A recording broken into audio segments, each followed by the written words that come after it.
Hello and welcome to Comic Island. My name is Arden, and today we're reviewing Justice League number 53. So we have been following the Justice League series for a while now, but up until now they've mostly been filler stories, although I've kind of talked to death about what filler means, and I did quite enjoy the Justice League books post Scott Snyder up until this issue. They've all been pretty fun. But now we're kind of swinging back towards the land of Snyder, even if Snyder didn't write this particular book. This very much is a story taking place in his world and as part of the ongoing Death Metal story. Now we are going to get into the actual story of Death Metal, because if you're unfamiliar, we've made a whole bunch of videos about said story, and it's pretty easy to clue in at this point. We'll focus mostly on what's in this particular book, and I really like this particular book. There's a lot of good strengths we have overall here. We this book really it's not working again. Thanks for letting me know, Karsten, but I'm getting good audio on my end, so I don't know. I appear to be going through okay. Oops. Yeah. I can hear myself. I really like this particular. Yep. Okay, that probably sounded weird, but that might be on your end for once, Karsten. But I do appreciate you letting me know. If anyone else is experiencing audio problems, please let me know, because it actually, for once, is looking like everything is a go on my side of things. Now, where was I? So this particular story pushes against a recurring. Karsten is saying, sorry, it was my audio. All good. It's always worth double checking, because I've had that problem quite a few times recently. But one of my complaints about Death Metal is, like, we had this whole cool world of different characters, all these different takes of Batman across various aspects of not only DC mythology, but just new characters and ideas entirely. And then they open up this random vault to New Apocalypse and find the entire Justice League unblemished and untouched and basically their normal selves. And it just kind of felt disappointing that all these heroes on the good guys side of things didn't get a cool artistic rework the way Batman, Wonder Woman, and Superman did. But what's a wonderful thing about Justice League here is that it shows us, no, those heroes that were freed are going to happily dress up all Death Metal style and join in the fray with their own unique weapons and concepts, costumes, like artistic aesthetic, whatever you want to call it. But you can see Nightwing on the cover there, and it's true of Hawkgirl as well. I think Detective Chimp was already Death Metaled at this point. And there's a couple of fun twists in this book as well. So, as a tie-in, I think it's very strong. It adds to Death Metal in a couple of positive ways, not only along the lines of what I mentioned, showing that, oh no, we're going to get to see our heroes in this metal verse take form, as it were, and look the part, which is great if we get to see that for the full cast of all those Justice League characters we saw earlier, which, if Nightwing and Hawkgirl are any indication, that's very much the case, because obviously Nightwing's not like a core Justice League member or anything like that. So this is clearly on the table for lots of heroes. Maybe even more than what we saw in the more recent Death Metal books. Now, with that all in mind, we'll just throw out there to, where is it? Somewhere in here, it's got to be credits. I know Joshua Williamson wrote it. Oh, here we are.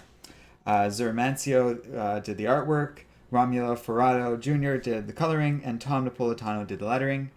Liam Sharp, who's awesome as an artist, did the color with, Dave Stewart. And the cover looks great, but the book as a whole looks awesome. There's an excellent splash page that I was just reading the credits from that's just titles the book Doom Metal, which is a great throwback to some of the earlier Justice League content. And there's tons of other little creative features right along the lines of Death Metal. I think very much this story is living up to its promise of just being this wild and fun version of the Metalverse, and it keeps on improving on a lot of the shortcomings of the core series that were cropping up a little bit. Like the fact that it felt a little limited just within the core series. They expanded the number of tie-ins covering death metal. There was that concern I had about the Justice League kind of not changing in this cool new universe. It seems like you're changing. So this book really left me feeling pretty good about the overall story arc, which is like the best thing a tie-in could possibly do. I don't know what you mean there, Karsten. Okay. Karsten wrote something in chat that didn't make sense and then deleted it, so I'm guessing that was a typo. I'll let him do it, correct himself. And while he does that, let's kind of transition away from the spoiler-free territory and talk a little bit about what's in this book. We open on Nightwing thinking back to moments of trying to sneak up on, I was going to say his father, which I guess is appropriate, but Batman, as he's meeting up with the Justice League in the early days, and just the wonder that strikes Dick Grayson. And then it gets to that splash page where Grayson's riding a metallic horse through this like overgrown, I guess, Gotham City. I for some reason want to say Metropolis, but Gotham probably makes more sense. Or oh wait, no, I'm all turned around. The Metalverse has a very specific map, and this is clearly part of its one of its continents. And my guess is it's that eastern one that isn't just a huge Gotham City. Anyhow, Nightwing encounters Detective Chimp, who's battling a bunch of. They're writing Solomon Grundy. I want to say Creeper, but no, I'm not sure. Oh no, they're Groblins. That's right.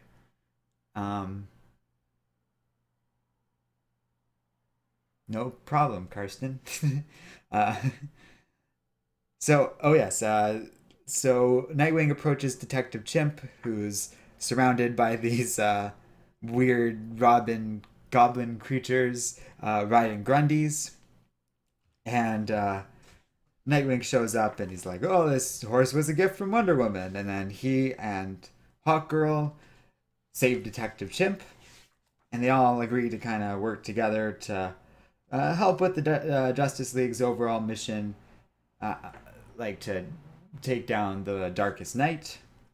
Their job is to find Perpetua's throne, which is important for I think breaking off her connection to the crisis energies that is empowering her to destroy the multiverse.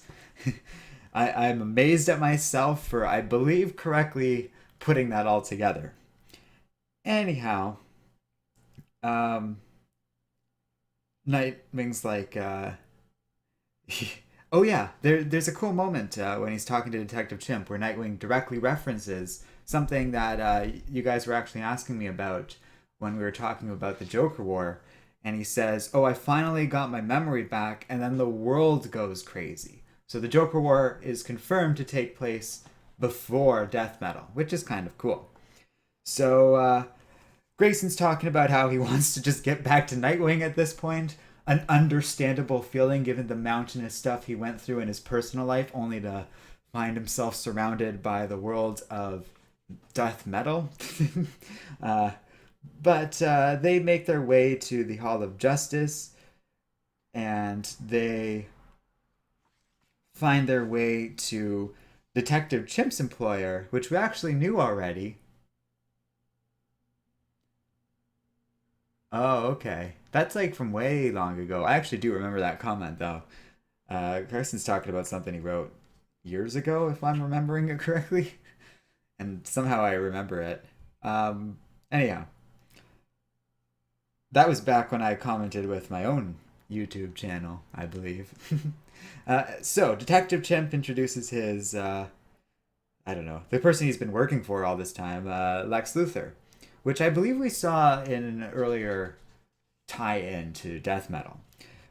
Kendra, understandably, immediately attacks, given all the crap that's gone down between all of them, and what went down with John Jones. Luthor kind of reviews what happened and how thoroughly. He's screwed up, and he acknowledges that he needs to fix them, and to do so, they need to free the rest of the Legion of Doom, who I believe are like attached to Perpetua's throne and are empowering it. If I have everything correct in my head, there's a lot of like crazy moving parts to all of this, um, but Perpetua has a huge line of defense to stop the uh, like anyone from really getting to her throne, and that's resurrected Omega Titan from the No Justice storyline that basically kicked off all of these events in the fallout of the original Metal story. And you can see him right there. It's a pretty big moment, I don't know, to see that in the spread page, and we even see the Martian Manhunter kind of flying up to him, and Luthor mentioning like uh, that he went to confront him on his own.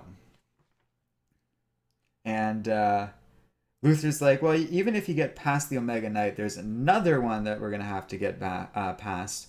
The most terrifying of his Dark Knights, the Mind Hunter, which is the kind of Batman Beyond-ish looking Batman we've seen in a couple of death metal things. Well, here I can show it. That guy right there. And but he does appear to kind of be some version of the Martian Manhunter, but with Batman.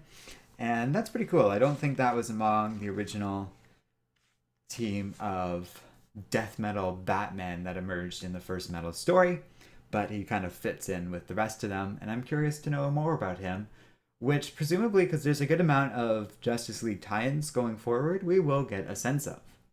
So overall, it's a fun, clean book, an easy tie-in that actually felt like it had a good amount of weight, given that Luthor is a part of the story. And even though we have a new writer, Williamson does a good job at pulling a lot of those threads from Scott Snyder's run in the Justice League, probably or maybe at Scott Snyder's direction, and adding a little bit more to death metal. I have to say, we haven't really hit a full dud in terms of these tie-ins yet. The weakest one was that first anthology book I reviewed, Legends of the Dark Knights, and even that was not terrible, just a little wonky. This was solid though, and I believe I have the rest of Justice League on order for death metal, and I'm looking forward to seeing what happens next. So thanks for watching, everybody.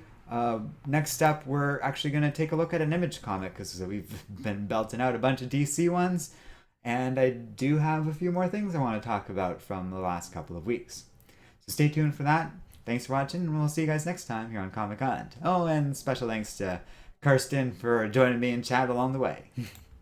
Always fun.